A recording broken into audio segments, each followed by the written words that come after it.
कर्मण्यवाधिका रस्ते माँ फलेषु कदाचन। इसका अर्थ यही है कि हमें हमेशा कर्म करते जाना चाहिए और फल की चिंता नहीं करनी चाहिए। मैं बहुत टाइम से सोच रही थी कि जो मैंने 4 साल में अचीव किया है वो भी तो किसी व्यक्ति की ड्रीम लाइफ हो सकती है, या वो भी किसी के लिए इंस्पिरेशन बन सकता है। जैसे किसी का गोल होता है टीचर बनना, किसी का गोल होता है डॉक्टर बनना, किसी का गोल होता है गोवा जाकर घूमना, किसी का गोल होता है फॉरेन कंट्रीज़ में घूमना। हम सभी का कुछ ना कुछ गोल होता है, पर जो मैं ये आज लाइफ जी रही हूँ ये भी किसी की ड्रीम लाइफ हो सकती है। तो इसीलिए मैं चाहती हूँ कि मैं मेरी स्टोरी आप लोगों के सामने शेयर करूँ। राधे राधे सभी को। मैं दीपिका ठाकुर, बड़वा निवासी, आपके सामने मेरी स्टोरी बताना चाहती हूँ। तो जो मैंने अचीव किया है वो भी किसी के लिए इंस्पिरेशन हो सकता है। आज मेरे पास बड़वा की सारी स्कूल्स के ऑफ़र हैं। मैं 9-10th को सोशल पढ़ा रही हूँ, मैं होम ट्यूशन्स ले रही हूँ, उसी के साथ मैं गवर्नमेंट टीचर के लिए वर्ग 1 और वर्ग 2 की तैयारी भी कर रही हूँ। आज मैं आपके सामने इतनी ज़्यादा कॉन्फिडेंट दिख रही हूँ, मोटिवेटेड दिख रही हूँ, पर गाइस एक समय ऐसा भी था जब मैं बहुत ज़्यादा शाय गर्ल, रेस्पॉन्स नहीं देना, इंट्रोवर्ट रहना, केवल फ्रेंड्स के सामने ओपन अप होना, इस टाइप की गर्ल भी थी। और ये कब मेरा गुस्से में चेंज हो गया मुझे बिल्कुल भी नहीं पता चला। जैसे ही मुझे 12th के बाद कॉलेज में जाना पड़ा, मेरा एंगर इशू और ज़्यादा बढ़ने लग गए। फाइनेंशियल कंडीशन ठीक नहीं थी, इसलिए फैमिली ने मुझे बाहर नहीं भेजा। पर जो मेरे फ्रेंड्स थे वो इंदौर गए और उसकी वजह से मुझे फियर ऑफ मिसिंग आउट होने लग गया।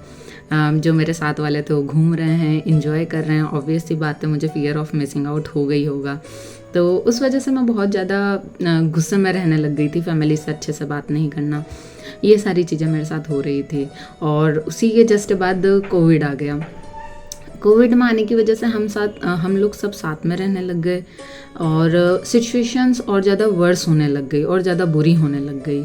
उसका रीज़न शायद कोविड ही था कि हम लोग एक साथ बाहर नहीं निकल पा रहे थे और सब एक ही घर में रह रहे थे, तो इश्यूज़ क्रिएट हो रहे थे। पर बोलते हैं ना भगवान के घर देर है पर अंधेर नहीं, वैसे ही भगवान की दया दृष्टि से मुझे एक उजाला मिला, वही अपॉर्चुनिटी मिली। मेरे पास एक होम ट्यूटिंग का ऑफ़र आया, जिसके लिए मैंने पहले मेरे भैया से गाइडेंस ली। और जब उसने कहा कि हाँ, उसने मुझे समझाया कि यदि तुम ये करती हो तो तुम्हारे खुद के एक्सपेंसेस जो भी खर्चे हैं वो तुम आराम से निकाल सकती हो। तो बस मैंने फिर थोड़ा सोशलाइज भी होना सोचा कि हाँ मैं बाहर निकलूँगी तो मुझे ही अच्छा फील होगा, क्योंकि सेम साइकिल चल रही थी, खाना पीना, पढ़ना और सोना। तो मैंने सोचा उससे थोड़ा चेंज मिलेगा। जैसे ही मैंने वो ज्वाइन करी, आफ्टर 2 months मुझे एक और होम ट्यूटिंग के लिए ऑफ़र आ गया। उसके बाद के आसपास के लोग भी बोलने लगे कि हमारे बच्चों को भी एक बार पढ़ा दो। तब थोड़ा कॉन्फिडेंस और ज़्यादा इम्प्रूव होने लग गया। उसके बाद मेरी फ्रेंड ने मेरी हेल्प करी बैनर बनवाने में, भैया ने हेल्प करी पैम्पलेट्स बांटने में। 2 months तक मैंने 2 बैचेस ली 2 hours के लिए, और उसमें मैक्स टू मैक्स बहुत अच्छे बच्चे आ रहे थे, बहुत ज़्यादा स्ट्रेंथ में बच्चे आ रहे थे। उसके बाद एक इनडायरेक्ट कॉल से मुझे एक स्कूल से ऑफ़र आया। ऑफ़र आने के बाद मैंने इंटरव्यू दिया। इंटरव्यू देने के बाद मैं वहाँ गई तो 1st to 5th के लिए थी, क्योंकि ग्रेजुएशन में फर्स्ट ईयर कंप्लीट था केवल मेरा। उसके अलावा 2nd ईयर मेरा चल रहा था, रनिंग था, और तभी मैंने स्कूल ज्वाइन किया। 1st to 5th के लिए मुझे लगा कि मुझे ले लेंगे, पर वहाँ जाने के बाद इंटरव्यू देने के बाद they selected me for 6th and 7th select किया मुझे। उसके बाद मैंने वहाँ पर भी ग्रोथ करी, और आफ्टर 4 years आज मैं 9-10th को सोशल पढ़ा रही हूँ वहीं पर। तो आप देख ही सकते हैं कि मेरी जो ग्रोथ है 4 साल में वो कितनी ज़्यादा हुई है। किसी एक बेसिक टीचर के लिए ये बहुत बड़ी बात है कि CBSE स्कूल में, जहाँ पर जो इंसान अंडर कॉन्फिडेंट था वो इतने कॉन्फिडेंटली एक हायर स्टूडेंट्स को पढ़ा रहा है या हायर एजुकेशन को सर्व कर रहा है, तो ये बहुत बड़ी बात होती है। जिस समय मैंने होम ट्यूशन्स और उसके बाद सेकंड होम ट्यूशन, उसके बाद घर पे कोचिंग सेंटर, उसके बाद मैंने टीचिंग स्टार्ट करी। तब मुझे फील हो रहा था कि हाँ, मैंने बचपन में एक बार बोला था, सबके अपने अपने गोल होते हैं। बचपन में मैंने भी बोला था कि मुझे प्रोफेसर बनना है, पर अल्टीमेटली 11th-12th में मेरा गोल था कि मुझे कलेक्टर बनना है। पर आफ्टर 12th जब मैंने देखा कि मुझे यदि कलेक्टर बनना है तो उसमें मुझे बहुत ज़्यादा गाइडेंस की ज़रूरत है, मुझे बहुत ज़्यादा चीज़ों का नॉलेज, एकदम डीप नॉलेज होना चाहिए। और जब मैंने सारी चीज़ों को देखा तो हमें हमारी कैपेबिलिटी पता होनी चाहिए, तो मैं विदाउट गाइडेंस तो कुछ नहीं कर सकती थी। तो मैंने ट्राई किया था 1-2 मंथ, उसके बाद मैंने वो आइडिया वहीं पर ड्रॉप कर दिया। अब जब मेरे पास टीचिंग के लिए ऑफ़र आ गया और मैंने टीचिंग करना स्टार्ट किया, तो मुझे पता चल गया था कि मेरा पाथ, मेरी रूट क्या है। तो मैंने वहीं पर ग्रोथ करना स्टार्ट करा। मैंने मेरा वर्क पॉजिटिव वे में बहुत ज़्यादा अच्छा करा। मैंने बच्चों को बहुत ज़्यादा पढ़ने के बाद पढ़ाया ताकि मेरा कॉन्फिडेंट बढ़े, मैं जो बच्चों को डिलीवर कर रही हूँ वो कॉन्फिडेंट बढ़े, जो कि बढ़ा। और आप देख ही सकते हैं कि जो ये 4 साल में ग्रोथ हुई है उसमें एक जो डिप्रेस्ड गर्ल थी, कहीं ना कहीं वो अब एक इंडिपेंडेंट वुमन में बदल चुकी है। एक ट्रांसफॉर्मेशन, एक ह्यूज ट्रांसफॉर्मेशन, ग्रोथ आ चुकी है। मुझे भी लगता था कि जो मेरी साइकिल चल रही है, जिस हिसाब से मेरा एंगर इशू, मेरा डिप्रेशन और ये सारी चीज़ें मुझे सराउंड करके रख रही हैं, मुझे ऐसा लगता था कि मैं लाइफ में कुछ कर ही नहीं पाऊँगी। पर जब मुझे उजाला मिला उसके बाद मेरे दरवाजे अपने आप डोर्स ओपन होने लग गए। और जब ये ओपन हुए तब मुझे समझ में आया कि भगवान ने हम सबके लिए कुछ ना कुछ सोच रखा है। यदि हम सोच रहे हैं कि अभी हमारे साथ क्यों गलत हो रहा है, तो वो कहीं ना कहीं हमें अच्छा बनाने के लिए, मजबूत बनाने के लिए अभी हमारे साथ हो रहा है। पर आगे जाके हमारे साथ सब कुछ सही होने वाला है। हमारे सामने इतने डोर्स ओपन होंगे ना, जितनी हमने उसको एक्सपेक्ट भी नहीं किया होगा या उसकी उम्मीद भी नहीं की होगी।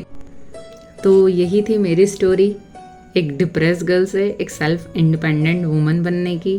और यदि आप लोगों में से भी बहुत सारे लोग एक हिंट का इंतज़ार कर रहे होंगे, तो मैं आपको ये बोलना चाहूँगी कि पार्थ, अब समय आ गया है।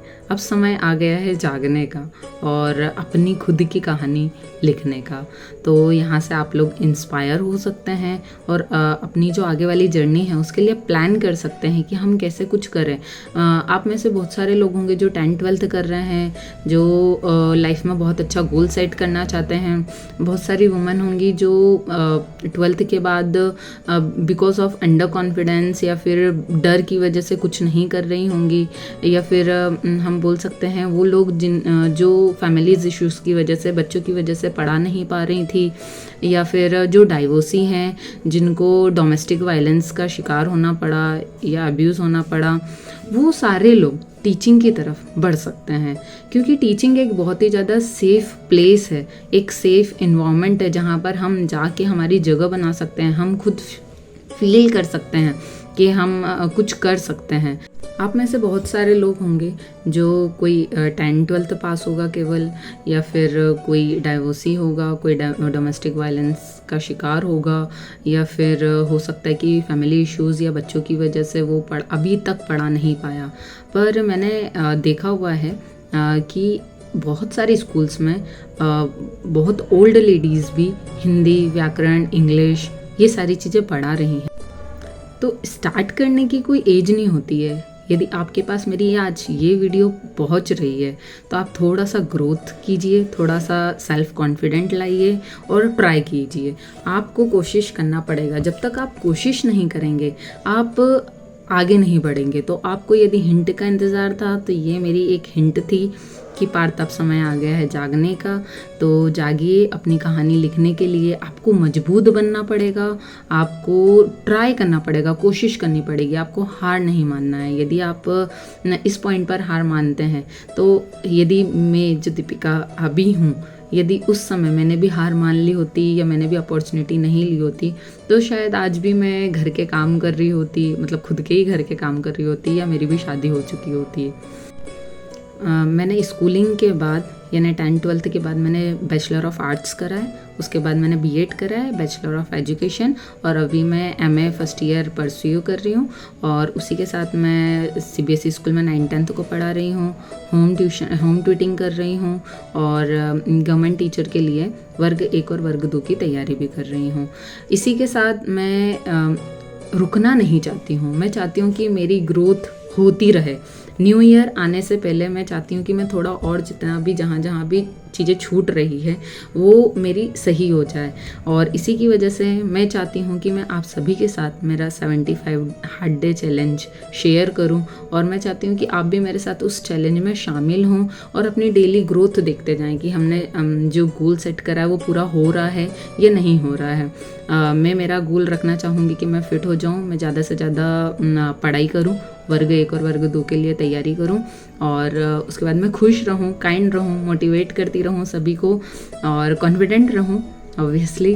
और आप लोग भी आपका कुछ ना कुछ गोल सेट कर सकते हैं। 10th-12th के जो बच्चे हैं वो पढ़ाई से रिलेटेड कि हम 3 घंटे में ये पढ़ेंगे और 1 वीक में ये कंप्लीट करेंगे। न्यू ईयर आने के पहले पहले हमारी ग्रोथ जो होनी चाहिए हम वो स्टार्ट कर रहे हैं। तो मैं उम्मीद करती हूँ कि आप लोग भी मेरे साथ जुड़ेंगे और इस चैलेंज में हिस्सा लेंगे। और यदि आप लोग चाहते हैं मेरे साथ जुड़ना तो लाइक करें, सब्सक्राइब करें और कमेंट करते रहें डेली। जो भी आपको लग रहा है, जो भी आपको क्वेश्चन पूछना है आप पूछ सकते हैं कमेंट सेक्शन में। हम लोग कर्म करते जाएंगे बिना फल की चिंता करें। जैसे हमने जिस श्लोक से स्टार्ट किया था उसी श्लोक से मैं वीडियो ख़त्म करना चाहूँगी। कर्मण्यवाधिकारस्ते मा फलेश कदाचन, अर्थात मतलब तो आपको पता ही है। तो इसी के साथ सभी को राधे राधे। कुछ पाने की हो आस आस, कोई अरमा हो जो खास खास आशाएं, हर कोशिश में हो बार बार, करे दरियाओं को आर पार आशाएं, तूफानों को चीर के मंजिलों को छीन ले।